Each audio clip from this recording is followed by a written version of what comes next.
I really love your work. Mm-hmm. I really do. As I don't know what what position am I speaking from? I was just speaking as an observer of the work, and I was just wondering if you might want to talk more about it. Although I was thinking we should talk about the printmaking that we have here in evidence, because I'm not sure how much people know about your other works, your big work and your big work, like what is it, Fireflies and Ferris wheels. I love that video. How did that work out? oh, very good. In fact, is that it's So stunning. It was about printmaking. Was it? Yeah. Much like the work here is about working with Curly. Curly Holton, Yes. who's in the room? Is he? Well, he's in the building. Did you As charge? the young people say, did you he's in charge the him? building. Did you charge him admission? If you charge admission, he's not in. No, we never charge Curly. No, Fireflies and I posted a video on my Facebook page for the well, people. first of all, it's an interesting thing is that none of us were printers. I mean, we don't have the concern that printmakers have. We have the concern that artists have. That is to find a way to work and working things out. And these are like resources. And it's like if you're fishing, you always keep the bait to fish again. And that I started printing in the 7th grade, that is setting type and stuff like that. Printing I never did. But it was curious is that when I started printmaking in Wisconsin, the thing was actually organizing the shop and building the shop. Finding a way to distribute what you did, keep it actually going, drink the beer. And, It's so physical. yep, it's hard work. But actually, it's that the organization of print facilities, we printed with expired presses and things that came from the newspaper. Wisconsin is the paper state, so they say, and it is. We acquired pulp and various things and did things, beaters that were artificial beaters that were decoys, but yet they actually were. And therefore, cars and fire steels about 4,000 feet, yards. 4,000 feet. Yeah, yards of material being printed to be circulated in 4 countries internationally, which we did. We painted on it, we print on it. You painted on it, printed on We it. flew it over Lake Monona in honor of the Otis Redding. He died there. Oh, wow. He did? Yeah, his I know plane, he came down in the plane. Yeah. he came down in Monona on the dock of the bay. Oh my God. I mean, it was This just, is such a tragedy when he died too. yeah. It's the energy that you can put into any source or any resource that what this was about. And it's interesting. I didn't know I was colored Really? in Wisconsin. I didn't even know that they knew that I had Indian blood either. But the sense is that I asked my daughter, I says, why don't you go to the University of Wisconsin? She said, Dad, I don't have Bill to protect me. That's the person with whom I printed.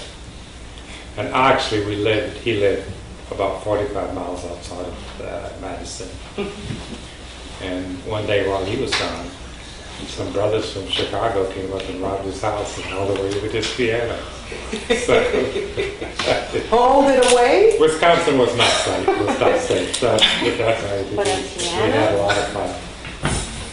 When you did that piece, what made, every now and then in these, I mean, not that I'm a great study of your work, but in my intense exposure to it for the last couple of days, I see an engagement with the physical space, the universe, the landscape, something that happened with fireflies and Ferris wheels that has to do with nature and the scope of, kind of an earthwork scope. Is there something going on with nature that may have to do with you having been born in Mississippi, this beautiful, beautiful place that sometimes comes back to you? Yeah, I don't think I was born in the tornado in Mississippi, but Madison and its surrounds is a tornado alley too. In fact, Barnettville was destroyed by a tornado, I think, in the late 80s. But in farming in Wisconsin, the Midwest had become industrial. Oh yeah, the 30s. And the consciousness of Bill and the printmakers and people like this were some of the fiercest in the country. And they played horseshoes at State College. They listened to dirty blues and jazz and things like this, and they were on. I mean, you could get more corporation around them than I could at least at 125th Street. Mm-hmm. So I went there. Mm-hmm. And It's not much printmaking on 125th Street, I think. well, printmaking traditionally, it's always gotten the job done. I mean, the sense of the shop, I guess, the union shop, people working together, a place to work, Mm-hmm. working small, newsprint, news media, headlines, blasting at least the truth. You're making a relationship between printing images and printing newspapers and printing printed material, because when many years ago there wasn't this discontinuity between it. Now Well, there printing was is in Wisconsin. digitized. There was in Wisconsin, because Bill actually printed against the Democratic Convention in Mail Daily and became very, very famous. He had a nude woman writing daily with a bridle on, and we didn't even know the daily left his sister's kitchen. But I mean, he was very active in that Democratic Convention, and was active in ways on days that it was not really his day, so to speak. He saved a lot of kids, a lot of people just by that. I think when they blew up the math building and things like this in Wisconsin, I said Bill was punished about 40 years later for being liberal. Bill Wiggy. Is he an important printmaking person in Yes, he is. Wisconsin? I don't know him. I was longing for some sort of a text on your printmaking, because I'm sure it must be a very interesting history, but I don't know what to refer to or where to find it. Is there a text on your printmaking? Isn't there an There are exhibition? books. Or There are books. something? There's an exhibit now being planned That's what I thought. that will be called Bill. But the sense was is that the No, wait a minute. Bill, why is it called Bill? You're Sam Gilliam. he's never been known. I mean, nobody knew him. Do we know him now? Yeah, we talk about it. His wife said, Bill has more prints under the bed that you guys have. He's come only for the summer. What? Is this the guy you said that if you don't come back, he'll come and get you? Right. Okay, I remember you said that. So we're going to set him up. We're going to show him what fame really is. Oh boy. But in the sense is that with Bill, we had a jazz orchestra in front of the silo. And then if you, second floor of the silo, if you blow into the silo, you get a noise that was like a horse over. Mm-hmm. And we would play, then we'd make prints.